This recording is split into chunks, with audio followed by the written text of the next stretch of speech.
English grammar में हम अपना टॉपिक डिस्कस कर रहे थे वॉइस, और वॉइस में हमारी चली हुई है टाइप नंबर 2। तो कल वाली वीडियो में हमने क्या किया था, तो इस टाइप से रिलेटेड जो हमारा कंसेप्ट बनता था, ठीक है ना, जो एक बेसिक सही कंसेप्ट था, तो ज़्यादा लंबा कोई कंसेप्ट नहीं था। इसके अलावा इससे रिलेटेड कुछ एग्जांपल्स को भी हमने डिस्कस किया था। और जैसे कि मैंने आपको कल बोला था कि भी हम आज वाली वीडियो में क्या कर लेंगे, जो ये टाइप नंबर 2 है ना, इससे रिलेटेड हमारे कुछ और जो एग्जांपल्स बचते हैं उनको कंप्लीट करके इसी टाइप को क्या है आज वाली वीडियो में हम क्या कर लेंगे, कंप्लीट कर लेंगे। तो आइए, ठीक है ना। तो देखो, मेनली क्या है, जो मैंने कल वाली वीडियो में इस टाइप से रिलेटेड कंसेप्ट बताया है ना, तो आपको वो कंसेप्ट अच्छे से ध्यान में रखना है। बाकी तो क्या है, मैं एग्जाम्पल के अकॉर्डिंग आपको वो जो कंसेप्ट है ना बार बार भी बताता रहूँगा। लेकिन क्या है, यदि वो चीज़ आप पहले करके आओगे तो उतने ही अच्छे तरीके से क्या है उन चीज़ों को आप अच्छे से याद रख पाओगे। ओके, तो आइए जल्दी से क्या है इस टाइप से रिलेटेड जो हमारे नेक्स्ट एग्जाम्पल्स बचते हैं उनको वन बाय वन करके डिस्कस कर लेते हैं। तो नेक्स्ट एग्जाम्पल था हमारे पास अभी, इसमें दिया गया है वाई आर यू। एग्जाम्पल में क्या दिया गया है, वाई आर यू। उसके बाद हमें दिया गया है मेकिंग अ नॉइस। क्या दिया गया है, मेकिंग ए नॉइस, और बाद में क्या लगाया गया है, क्वेश्चन मार्क लगाया गया है। अब देखिए, सबसे पहला हम क्या काम करते हैं भाई, हमें नहीं पता है कि ये जो एग्जाम्पल है मेरा किस टाइप से है, हम टाइप को पहचानना सीखते हैं ना। तो मेनली देखो, आप ये देखिए, यहाँ आर है और यहाँ वर्ब की फर्स्ट फॉर्म के साथ में आईएनजी दिया गया है। तो आप समझ जाओगे भाई, इज हो या एम हो या आर हो, और इसके बाद में वर्ब की फर्स्ट फॉर्म में कहीं भी हमें क्या मिल जाए, आईएनजी दिखाई दे जाए, तो वो किस टाइप में चला जाता है, आप बोलोगे टाइप नंबर 2, यानी कि प्रेजेंट कंटिन्यूस टेंस से रिलेटेड क्या है, इस टाइप का आपका ये एग्जाम्पल रहेगा। उससे रिलेटेड जो कन्वर्जेशन का रूल मैंने आपको क्या बताया था कि भाई एक्टिव वॉइस के अंदर तो आपको क्या मिलेगा, इज, एम या आर में से एक मिलता है, प्लस में वर्ब की फर्स्ट फॉर्म के साथ में आईएनजी मिलता है। लेकिन जब हम इसका क्या कर रहे होंगे, पैसिव वॉइस बना रहे होंगे, तो हम क्या करेंगे, इज, एम, आर तो आपका लगेगा, सब्जेक्ट के अकॉर्डिंग हम इनमें से एक का यूज़ कर लेते हैं। देन उसके बाद में हम किसका यूज़ करते हैं, बीइंग। और जैसे कि मैंने आपको बोल रखा है कि हम 90% केसेज में किसका यूज़ करते हैं, वर्ब की थर्ड फॉर्म का यूज़ करते हैं। और इसके बाद जैसे कल और परसों, मतलब कि जब भी मैं इस टाइप को, ये टाइप नंबर जो 1 थी उसको कराया था, या फिर इस टाइप को जैसे कि हमने कल स्टार्ट किया था, मैंने कल भी बताया था कि यदि आपका जो एक्टिव वॉइस है, ठीक है ना, जिस भी कैटेगरी का है, यानी कि सिंपल है तो सिंपल पैसिव वॉइस बनाना है, क्वेश्चन मार्क में है तो इसका पैसिव वॉइस भी आपको किसी में बनाना पड़ेगा, क्वेश्चन मार्क के अंदर ही। आइए देखो, जल्दी से देख लेते हैं कि आप इसको पैसिव वॉइस के अंदर कैसे चेंज करोगे। देखो, पहली कोशिश आप चाहे तो खुद से भी कर सकते हो। अब देखिए, यहाँ वाई दिया गया है, तो वाई क्या है, आप बोलोगे हमारा हो गया इसके अंदर WH वर्ड। उसके बाद में आर क्या है, आप बोलोगे हेल्पिंग वर्ब है, क्योंकि आर सब्जेक्ट से पहले यूज किया गया है, यानी कि हेल्पिंग वर्ब का सब्जेक्ट से पहले यूज किया गया है, तो इसी कारण से ये क्या बना हुआ है आपका एक्टिव वॉइस के अंदर क्वेश्चन मार्क में बना हुआ है। देन यू क्या हो जाएगा, आप बोलोगे सब्जेक्ट है, तो वर्ब की फर्स्ट फॉर्म के साथ में आईएनजी वगैरह दिया गया, यानी कि ये आपकी वर्ब हो गई है, और जो रिमेनिंग बच गया ये क्या हो जाएगा, आपका ऑब्जेक्ट। अब देखो कैसे इसको चेंज किया जाता है। देखो, ये दो वर्ड्स लिखने से पहले देखो वाई लिख सकते हो, कोई प्रॉब्लम नहीं है। तो मैंने आपको कल क्या बताया था, कल वाली वीडियो में, परसों वाली वीडियो में, उससे नेक्स्ट वाली वीडियो में, तो सबसे पहले हम क्या करते हैं, अकॉर्डिंग टू कंसेप्ट, जो ऑब्जेक्ट है ना उसका सब्जेक्ट बनाएंगे पहले। तो यहाँ थोड़ा हम स्पेस रख लेंगे। तो ऑब्जेक्ट था मेरे पास अ नॉइस, तो यहाँ लिखेंगे हम अ नॉइस। अब देखो, ए से हम किसकी सेंस आती है, अब बोलोगे सिंगुलर सेंस आती है, तो ज़्यादा कुछ देखने की हमें ज़रूरत ही नहीं है। तो सिंगुलर के साथ में हम हेल्पिंग वर्ब के तौर पे किसका यूज़ करेंगे, तो अब बोलोगे इज का। तो जो ये इज है ना, आपको यहाँ पे लगा लेना, क्योंकि ये क्वेश्चन मार्क है, क्वेश्चन मार्क के लिए हेल्पिंग वर्ब हमें पहले चाहिए होती है सब्जेक्ट से, तो यहाँ सब्जेक्ट से पहले ही हमने क्या लगा ली है, हेल्पिंग वर्ब। उसके बाद ये WH वर्ड वाई था ना, तो इस वाई को वाई ही रखना है, मतलब कि फर्स्ट नंबर पे था, तो पैसिव वॉइस के अंदर भी आप इसको क्या रखोगे, फर्स्ट नंबर पे ही रखोगे। इतना क्लियर हो गया होगा। देन उसके बाद हम क्या करेंगे, जैसे कि मैंने आपको अभी बताया था, एक वर्ड होगा आपका यहाँ पे बी। देन उसके बाद में हम वर्ब की थर्ड फॉर्म का यूज करेंगे, तो ये मेकिंग है, यानी कि मेक प्लस में आईएनजी को ऐड किया गया है मेक के साथ में। तो मेक की सेकंड फॉर्म क्या होती है, आप बोलोगे मेड होती है, और थर्ड फॉर्म भी क्या होती है, मेड। तो आप यहाँ पे क्या लिखोगे, यहाँ पे लिख देना आपको मेड।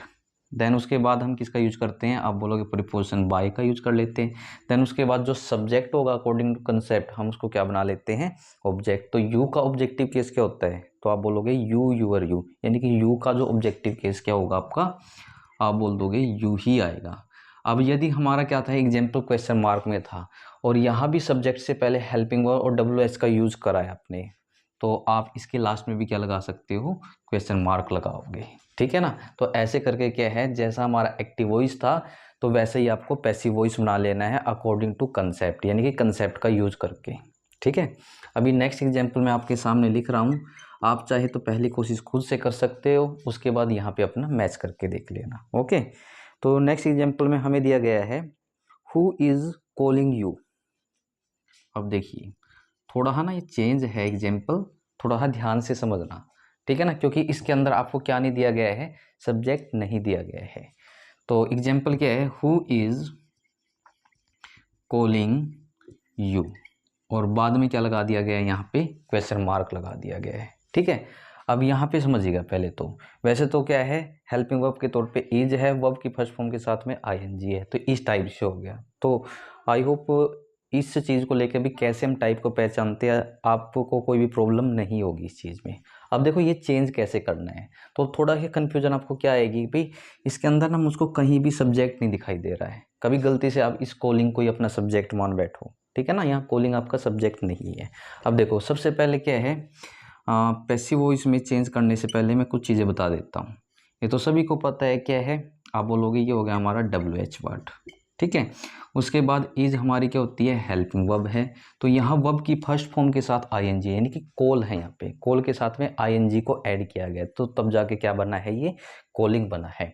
तो कॉल की second form called, third form भी क्या होती है, कॉल्ड, यानी कि हम बोल सकते हैं ये हमारी वर्ब हो गई है, और जो वर्ब के बाद आता है वो ऑब्जेक्टिव केस का होता है हमारा, ठीक है ना, या फिर क्या होता है, हमारा ऑब्जेक्ट होता है। और इसके अलावा लास्ट में क्या भी लगाया गया है, क्वेश्चन मार्क लगाया गया है।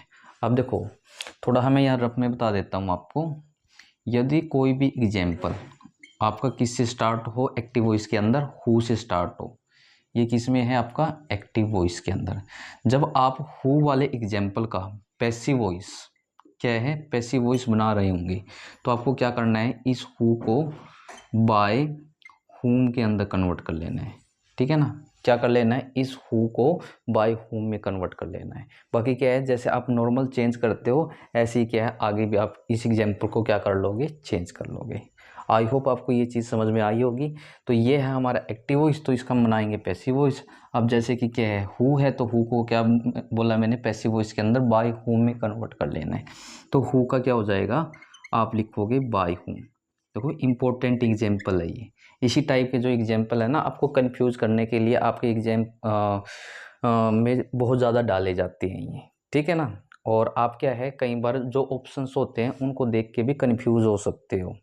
वो क्या करते हैं, नॉर्मली हु का हु लिख देंगे, उसके बाद अकॉर्डिंग टू सेंस बना के वो चेंज करके आपको दे देंगे, लेकिन वहीं से क्या है आपको, मतलब कि WH के अकॉर्डिंग उसको चेंज करके भी आ जाओगे आप सोचोगे कि भाई हमने ठीक कर दिया है, लेकिन जो ये हु वाला कंसेप्ट है ना, इसको आपको ध्यान में रखना पड़ेगा, ओके।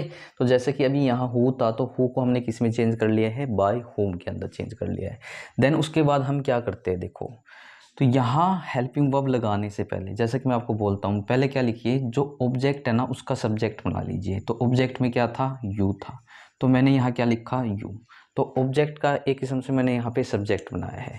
अब जो यू है ना, यू को किस कैटेगरी में रखा जाता है, तो आप बोलोगे इसको हम रख सकते हैं प्लूरल सेंस की कैटेगरी में, यानी कि ये प्लूरल सेंस देगा हमें। तो प्लूरल के यदि आपको सब्जेक्ट यदि इसको क्या है, प्लूरल की कैटेगरी में रखा गया है, तो हम क्या हेल्पिंग वर्ब यूज़ कर सकते हैं यू के साथ, आप बोलोगे इज, एम और आर में से प्लूरल के साथ में हम क्या लगाएंगे, आर लगा देंगे।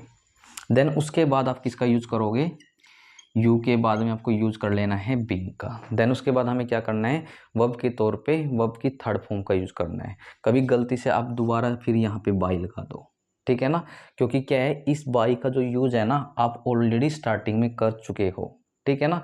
या तो बाई आपका यहीं लगता या फिर बाई हमारा यहीं लगता, कभी आप गलती से क्या करते हो, बाई यहाँ भी लगा दो और बाई आपका यहाँ भी रह जाए, ऐसा नहीं करना है। तो बीइंग के बाद में आपको सीधा क्या कर देना है, वर्ब की थर्ड फॉर्म लगा के बाद में क्या लगा देंगे हम, क्वेश्चन मार्क है ना, तो क्वेश्चन मार्क ही लगाना है इधर आपको। तो वर्ब की थर्ड फॉर्म का यूज करेंगे तो यहाँ है कॉल, कॉल की second form called, third form भी क्या होती है, कॉल्ड होती है। तो आपको आप यहाँ पे क्या लिखोगे, कॉल्ड लिखोगे। क्योंकि सब्जेक्ट से पहले हेल्पिंग वर्ब का यूज किया गया है, तो आप बोल सकते हो कि जो हमने इसको एक्टिव से पैसिव वॉइस में चेंज किया है, तो यदि ये क्वेश्चन मार्क का था तो ये भी हमारा किस में बन गया है, क्वेश्चन मार्क के अंदर बन गया है। तो थोड़ा सा क्या है, इस एग्जाम्पल पे आप सभी गौर करना, जो कंसेप्ट आया है आप उस कंसेप्ट को नोट भी कर सकते हो। ओके, देन उसके बाद का नेक्स्ट एग्जाम्पल आपके पास में देखो, इन्हीं से रिलेटेड है नेक्स्ट एग्जाम्पल। आप चाहे तो पहले जो कोशिश है खुद से कर सकते हो, ठीक है ना। मेरे ख्याल से क्या है, यदि ये चीज़ क्लियर हो गई है ना, तो आपसे इस एग्जाम्पल में बिल्कुल भी गलती नहीं होने वाली है। अब जैसे कि नेक्स्ट एग्जाम्पल में हमें क्या दिया गया है, व्हेन इज ही, क्या दिया गया है, व्हेन इज ही, और उसके बाद दिया गया हमें फिनिशिंग हिज वर्क, क्या दिया गया है, फिनिशिंग हिज, और यहाँ पे लिखा गया है वर्क, और बाद में लगाया गया है क्वेश्चन मार्क। ठीक है, तो वीडियो को पॉज करके आप चेंज करके देखिएगा। बाकी क्या है, मैं जल्दी से इसको चेंज करके दिखा देता हूँ। टाइप तो आप आसानी से पहचान सकते हो, इज है, वर्ब की फर्स्ट फॉर्म के साथ आईएनजी है, तो यानी कि प्रेजेंट कंटिन्यूस टेंस से रिलेटेड टाइप का ये एग्जाम्पल है, यानी कि टाइप नंबर 2 से है। तो यहाँ पे सबसे पहले क्या है, ये आपका नॉर्मली WH वर्ड है, हु वाला कोई ऐसा कंसेप्ट इसके अंदर लगने वाला नहीं है। उसके बाद ये आपकी हेल्पिंग वर्ब हो गई है, ही हमारा यहाँ पे क्या है, सब्जेक्ट है, तो यहाँ पे क्या है, वर्ब की फर्स्ट फॉर्म के साथ आईएनजी यूज की गई है, तो ये आपकी वर्ब हो गई है। अब यहाँ पे ध्यान दीजिएगा, ठीक है ना, जैसे कि मैं कल भी बता रहा था, आज फिर बता देता हूँ। कई बच्चे क्या करते हैं, इधर ना इस वर्क को ही अपना ऑब्जेक्ट मानते हैं, ठीक है ना, इस हिज को क्या है, अदर केस मान के अलग तरीके से बना के क्या है, एग्जाम्पल को एग्जाम में आ जाते हैं, लेकिन ऐसा नहीं है। तो इसको अलग नहीं मानना है, तो ये सारा का सारा ही क्या है, इसके अंदर आपका ऑब्जेक्ट होगा। क्या होगा, सारा का सारा ही इसके अंदर हमारा ऑब्जेक्ट होगा। अब देखो कैसे चेंज करना है। तो WH वर्ड का यूज़ तो हम स्टार्टिंग में ही कर सकते हैं, वैन का वैन, लेकिन मैंने आपको क्या समझा रखा है कि हेल्पिंग वर्ब यूज करने से पहले ना आप क्या करोगे, अकॉर्डिंग टू कंसेप्ट ऑब्जेक्ट का ना सब्जेक्ट बना लीजिए। तो ऑब्जेक्ट में था हिज वर्क, तो पहले आप यहाँ लिखिए हिज वर्क को। अब इसकी सेंस को समझ के है ना, आपको यहाँ क्या कर लेना है, हेल्पिंग वर्ब का यूज कर लेना है। किसका यूज करोगे आप यहाँ पे, हेल्पिंग वर्ब। देखो हिज वर्क है, उसका काम है, तो वर्क को भी हम किस में काउंट कर सकते हैं, आप बोलोगे अनकाउंटेबल नाउन की कैटेगरी में काउंट कर सकते हैं। जैसे कि मैंने आपको कई बार बताया है कि भाई जिस चीज़ को आपको प्रैक्टिकली करके देख लेना है, हम काउंट ही नहीं कर पाए। जैसे कि मैं कभी आपने सुना है कि एक वर्क हो गया, 2 वर्क हो गया, 3 वर्क हो गया, नहीं सुना है ना, ठीक है ना। तो उसकी जो कैपेसिटी है, या फिर हम बोल सकते हैं उसकी जो क्वांटिटी है, एफिशिएंसी है, उस चीज़ को तो आप काउंट कर सकते हो। लेकिन क्या है, जो ये वर्क है ना, इस चीज़ को आप काउंट नहीं कर पाओगे, और जिस भी चीज़ को हम काउंट नहीं कर पाएंगे तो वो चली जाती है हमारी अनकाउंटेबल नाउन की कैटेगरी में। और मैंने जैसे कि बार बार आपको बताता हूँ, जो भी अनकाउंटेबल नाउन होता है उसके साथ में हम किसका यूज़ करते हैं, सिंगुलर वर्ब का यूज़ करते हैं। तो यानी कि हिज वर्क के साथ में हम कौन सी हेल्पिंग वर्ब लगा सकते हैं, इज, एम और आर में से। तो आप बोलोगे यदि सिंगुलर की कैटेगरी में आता है तो हम यहाँ पे लगाएंगे इज। किसका यूज़ करोगे आप यहाँ पे, इज का यूज़ कर लोगे। हिज वर्क हो गया, बाकी अकॉर्डिंग टू कंसेप्ट यहाँ क्या आ जाएगा, आप बोलोगे बीइंग। फिर हमें वर्ब की थर्ड फॉर्म का यूज़ करना है, तो यहाँ फिनिश। वर्ब की क्या होती है, वर्ब फर्स्ट फॉर्म होती है, सेकंड फॉर्म फिनिश्ड, और थर्ड फॉर्म भी क्या होती है, आप बोलोगे फिनिश्ड होती है। तो यहाँ हम लिख देंगे फिनिश्ड। देन फिर हम क्या करेंगे, प्रीपोजिशन बाय का यूज कर लेंगे, और जो सब्जेक्ट है, सब्जेक्ट का हम क्या बना लेंगे, ऑब्जेक्ट। तो सब्जेक्ट में क्या था, आप बोलोगे ही है, तो ही का ऑब्जेक्ट क्या होता है, आप बोलोगे ही, हिज, हिम, यानी कि ही का ऑब्जेक्ट क्या बनेगा हमारा, यहाँ पे आ जाएगा आपका ही। अब देखो, क्योंकि इसमें भी क्या है, सब्जेक्ट से पहले हेल्पिंग वर्ब और WH वर्ड का यूज किया है, तो यानी कि ये भी किस में बनेगा, आप बोलोगे क्वेश्चन मार्क में। यानी कि आपका एक्टिव वॉइस भी क्वेश्चन मार्क का था, तो पैसिव वॉइस भी किस में बन गया है, क्वेश्चन मार्क के अंदर बन गया है। देखो मेरे ख्याल से इन एग्जाम्पल को लेके आपको कोई प्रॉब्लम नहीं होगी। यदि फिर भी कोई प्रॉब्लम आती है आपको, तो आप क्या है, किसी भी एग्जाम्पल को लेके क्या है, कमेंट कर सकते हो। ओके, देन उसके बाद में नेक्स्ट एग्जाम्पल हमें दिया गया है, तो इसको मैं यहाँ पे समझा देता हूँ आपको, ठीक है ना। मे भी हो सकता है आपको नीचे क्या है, ये एग्जाम्पल दिखाई ना दे। तो नेक्स्ट एग्जाम्पल में हमें दिया गया है what are you looking for. क्या दिया गया है? व्हाट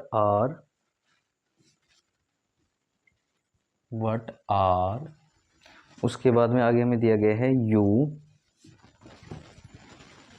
लुकिंग, और लास्ट में दिया गया फॉर, और यहाँ लगा दिया गया है क्या? क्वेश्चन। तो हमें क्या करना है, इस चीज़ को एक्टिव से पैसिव वॉइस के अंदर चेंज कर लेना है। ओके, अब देखो कैसे चेंज करना है। यदि हम इसको ध्यान से देखें ना, अब की बार देखे एक एग्जाम्पल मैंने हु वाला बताया था, जैसे कि ये था, अभी इरेज नहीं किया है मैंने इसको। तो इसमें क्या था, आप देखोगे ध्यान से, तो सब्जेक्ट नहीं दिया गया था, ठीक है ना। लेकिन इस एग्जाम्पल में क्या दे दिया गया है, सब्जेक्ट तो दे दिया लेकिन ऑब्जेक्ट नहीं दिया, ठीक है ना। अब देखो कैसे चेंज करना है, हम इसको चेंज करेंगे पैसिव वॉइस के अंदर। तो सबसे पहले वो चीज़ें लिख लेते हैं, तो जिनके अकॉर्डिंग हम क्या करते हैं, इसको एक्टिव से पैसिव वॉइस के अंदर अकॉर्डिंग टू कंसेप्ट चेंज करते हैं। तो हमें पता है वर्ड क्या हो गया, आप बोलोगे WH वर्ड है। आर क्या होगी, आपकी हेल्पिंग वर्ब होगी। तो यू क्या हो गया, सब्जेक्ट में चला गया। लुकिंग यानी कि लुक के साथ ING को ऐड किया गया, मतलब ये हो जाएगी आपकी वर्ब। ये एक परिपोजिशन के तौर पे यहाँ पे यूज किया गया है फॉर का, ठीक है। ऑब्जेक्ट कहीं भी इसके अंदर नहीं है, तो देखो हमें क्या करना है। तो सबसे पहले हम WH वर्ड को तो सिंपली लिख सकते हैं, ठीक है, इसमें आपको कंफ्यूज होने की जरूरत नहीं है। तो आगे बात करें कि भाई यहाँ पे हम किस हेल्पिंग वर्ब का यूज करें। देखो यदि मेरे पास सब्जेक्ट होता तो मैं यहाँ सब्जेक्ट को लिख करके, ठीक है ना, इज में से या एम में से आर में से, ठीक है ना, उसकी सेंस को निकाल करके इज या आर में से, मेनली तो हम इन दो का ही यूज करते हैं। यदि आई आ जाता है फिर आपका डेफिनेटली यहाँ पे एम वगैरह का हम क्या करते हैं, इधर यूज करते हैं, ठीक है। तो अब यहाँ देखिए तो हम किसका यूज कर सकते हैं। तो यहाँ एग्जाम्पल में देखो क्या दे रखा है, what are you looking for, आप किसके लिए देख रहे हैं। तो यहाँ आपको ना थोड़ी सी सेंस को समझने की कोशिश करनी है। What are you looking for, तो यानी कि हम मान के चलेंगे कि हम किसी थर्ड पर्सन के लिए किसी चीज़ को देख रहे होंगे, या थर्ड पर्सन के लिए कुछ देख रहे होंगे, ठीक है ना, या उस थर्ड पर्सन को देख रहे होंगे। थर्ड पर्सन का मतलब क्या होता है कि आप किस कैटेगरी में चल जाते हो, थर्ड पर्सन में प्रोनाउन वाली कैटेगरी में जाते हो। अब देखो यहाँ पे क्या है, देख रहे होंगे। अब जो सेंस आपको यहाँ पे बनानी है, ठीक है ना, तो सिंगुलर की सेंस बनानी है कि हम क्या है, किसी को देख रहे होंगे।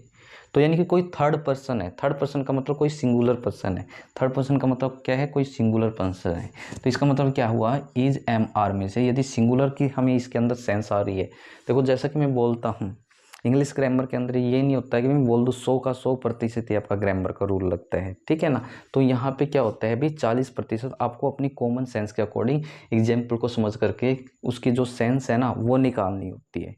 तो मैंने इसमें देखो जैसे समझा, इस एग्जाम्पल को सोचा तो मुझको यहाँ पे एक सेंस दिखाई दी कि भाई ये क्या कर रहा होगा, किसी थर्ड पर्सन के बारे में सोच रहा होगा। थर्ड पर्सन का मतलब क्या है, कोई सिंगुलर पर्सन हो जाएगा, सिंगुलर के साथ हम इज लगा सकते हैं ना, क्योंकि सब्जेक्ट नहीं है तो अब सब्जेक्ट छोड़ दीजिए, इसके बाद हम बीइंग लगाते हैं, फिर वर्ब की थर्ड फॉर्म का यूज़ करते हैं। तो यहाँ पे है लुक, लुक के साथ में ING वगैरह लगाया गया है, तो लुक की सेकंड फॉर्म लुक्ड होती है, थर्ड फॉर्म भी क्या हो जाएगी, आप बोलोगी लुक्ड होगी। अब इधर देखिए लुक के साथ में फॉर प्रीपोजिशन है, तो आपको फॉर का फॉर ही रखना है। यदि इसके साथ में ये है तो इसके साथ में भी फॉर का फॉर ही रहेगा।